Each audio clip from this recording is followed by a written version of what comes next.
पोपटलाल पूरे दिल्ली शहर में बड़ी बड़ी डींगे मारने के लिए प्रसिद्ध था। साथ ही वो अव्वल दर्जे का पेटू भी था। उसकी इस आदत के चलते कोई भी आदमी उसे अपने घर भोज पर नहीं बुलाता था। फिर एक दिन पोपटलाल अपनी बहन के घर जाता है, जो दूसरे शहर में रहती थी। अरे पोपटलाल, बड़े दिनों के बाद तुझे मेरी याद आई। माय डियर बहना, तू तो जानती है मैं अपने कारोबार में कितना व्यस्त रहता हूँ। हाँ, तेरी बात भी सही है। अब आया है तो कुछ दिन ठहर के जाना। अरे दीदी, ये भी कोई कहने की बात है।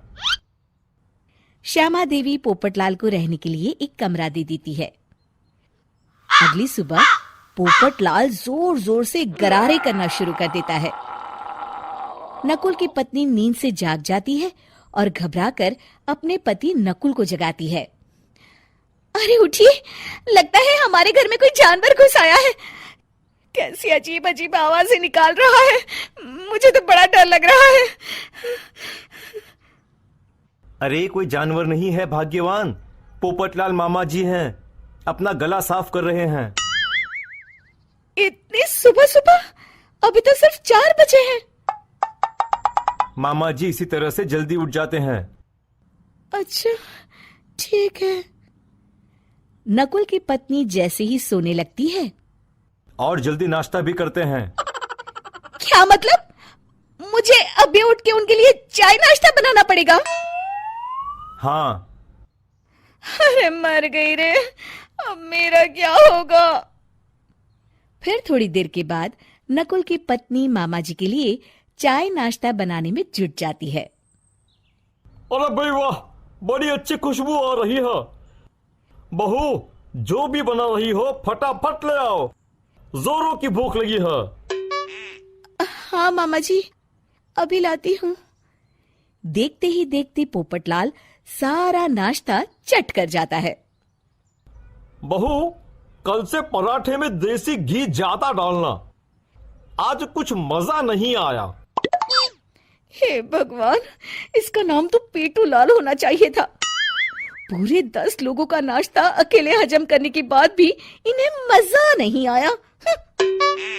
इस तरह रोज पोपटलाल सुबह सुबह घर के सभी लोगों को नींद से बेवक्त जगा देता था और हमेशा खाने की उल्टी सीधी फरमाइश करते रहता था।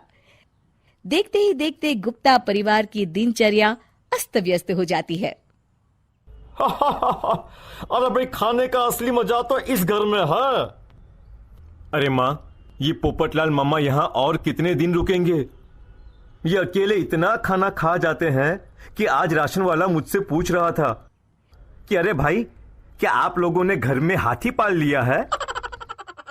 अरे बेटा, अब घर के मेहमान को कोई सीधे मुंह कैसे निकाल सकता है?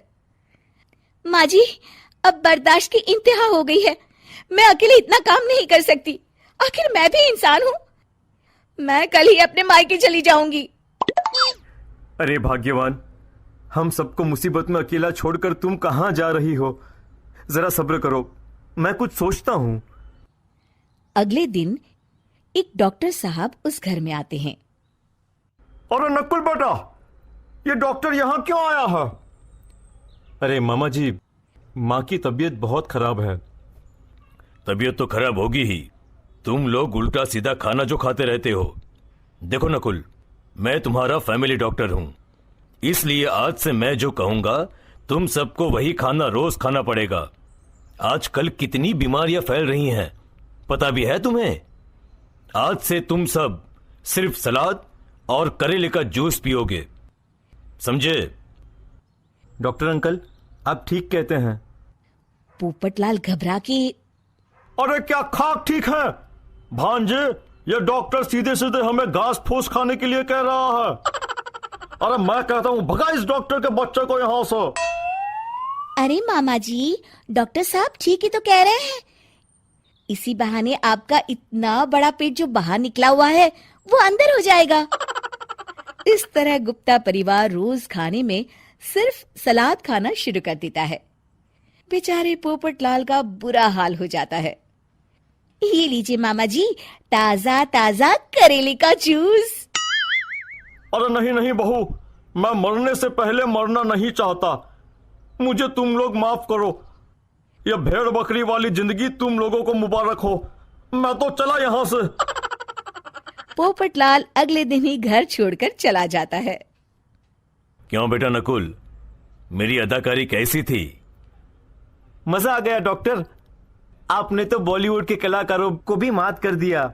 आपको तो ऑस्कर मिलना चाहिए। बेटा ये थोड़ा ज्यादा हो गया।